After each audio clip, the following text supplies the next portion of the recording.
Hi everyone, I'm Dale Smith, aka Journo Dale, and we're here to talk about Canadian politics.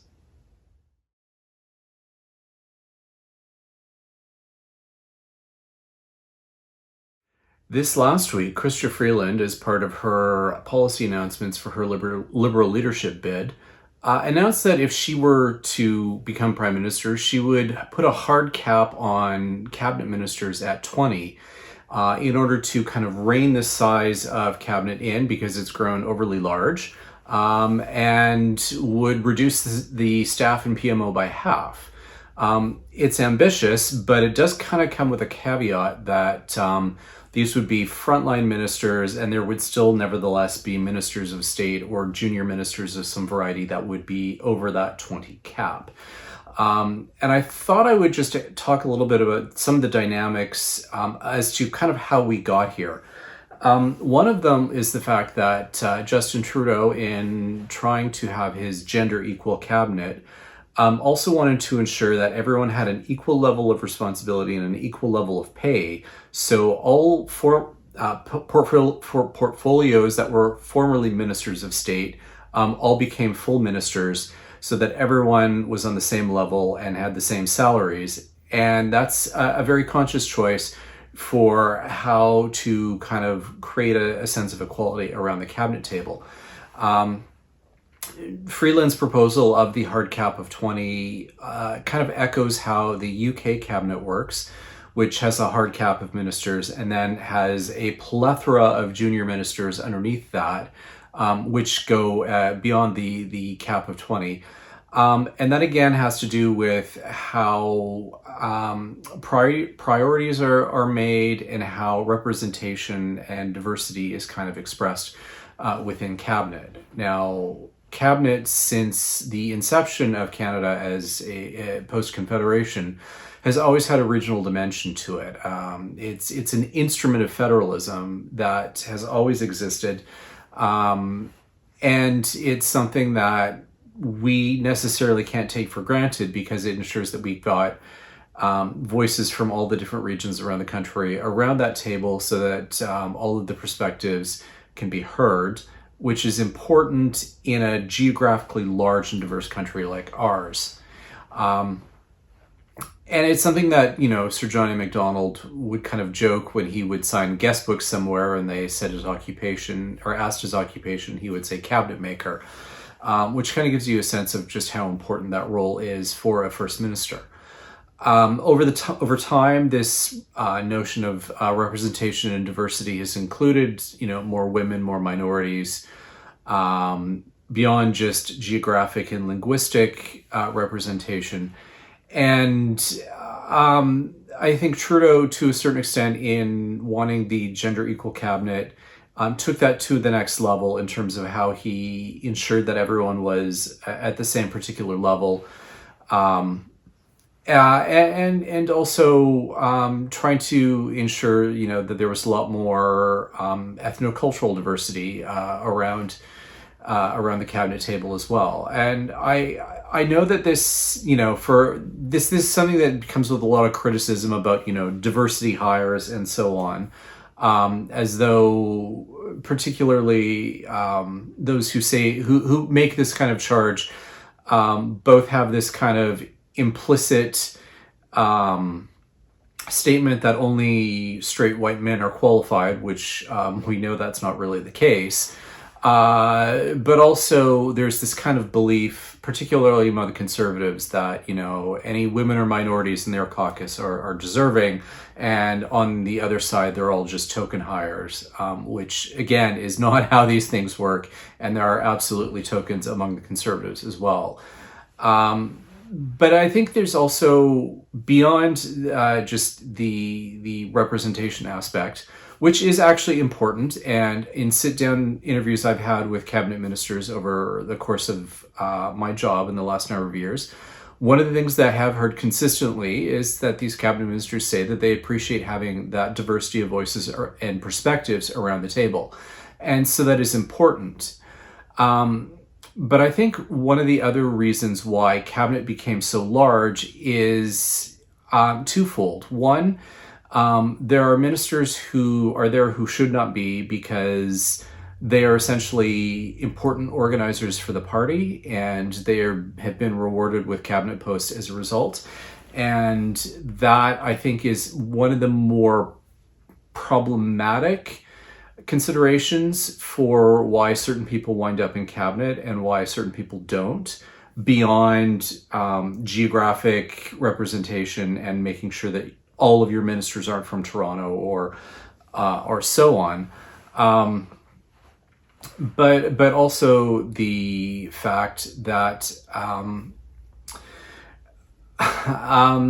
it's also signals for certain priorities, and that's been a particular issue for this government, who will create particular portfolios which don't necessarily have departments, and for which they have to cobble together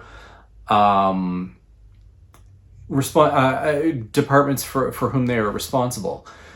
Examples are like the Minister for Seniors. Well, seniors is sort of under the portfolio of Employment and Social Development Canada. But it also, ties into other little bits of other ministries here and there. And therefore, you have a minister who is straddling a number of different departments, and it creates a lot of hierarchical problems and so on. And this is something that Trudeau has done in particular, which I find is particularly problematic because of he is trying to send a signal, but the signal does not necessarily work as well as it should in some cases because of how the minister's responsibilities wind up being structured. Another one is citizen services or something like that, and how, again, it's supposed to be straddling 3 or 4 different departments in order to create this notion that this minister is trying to fix a certain problem without having a particular singular department that he or she can be responsible for. And that becomes a problem for management and for accountability.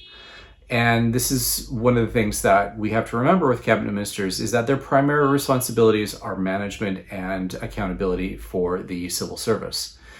We in Canada don't tend to have ministers who are subject matter experts in those departments, and sometimes that's for good reason. For example, you do not want someone who is ex-military to be the head or the Minister for National Defense, because you create problems around capture and, in defense in particular, around civilian control.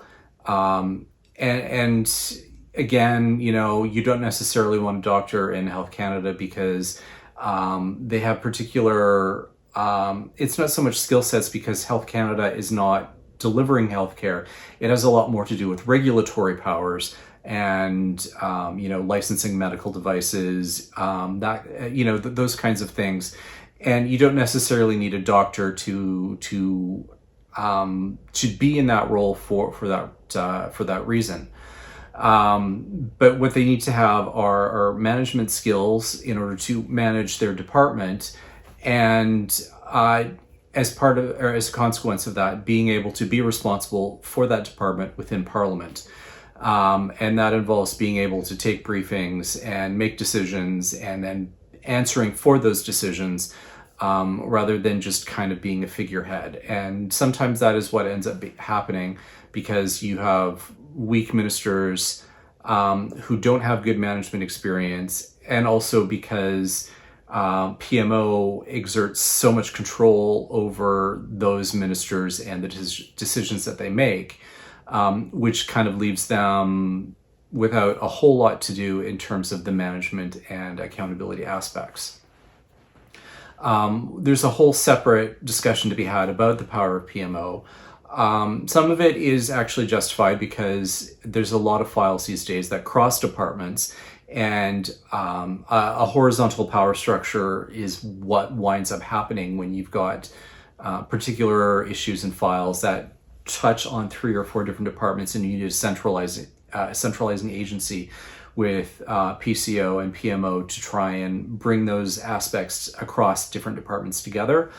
But at the same time, it also exerts too much control, particularly when all files go through the Chief of Staff's desk and things bottleneck there. And so those are some of the problems, and also which Freeland in her proposal does seem to be aware of, and that she wants to try and propose something around, but how well that can work operationally and in practice, that remains to be seen. So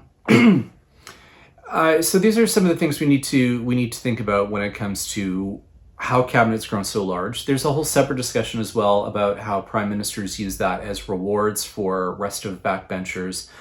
And if you have enough cabinet and parliamentary secretary responsibilities, then backbenchers are more likely to be in line because they are, one screw up away from getting a promotion in that regard. It's also why backbenches in the UK are a lot more restive than they are in Canada, because there are so many more MPs on those backbenches than there are in Canadian backbenches, which is actually an argument for why I think our Parliament needs another 100 or 150 or so new MPs in order to create that dynamic where you have a more powerful backbench and where you have a lot more MPs to do more committee work, which is one of the problems we have currently, is not enough MPs to go around for all of the jobs that need to be done around Parliament. So these are again some considerations that people ascribe to prime ministers and why cabinets tend to get so large after so long.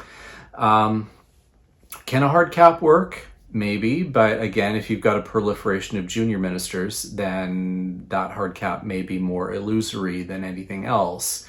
But again, it's also something worth thinking about and worth considering, considering the growth of cabinet and how that can sometimes lead to more ineffective decision making if everything is going to committee and you've got so many people all bringing things at once, and it takes forever for those decisions to get made as a result.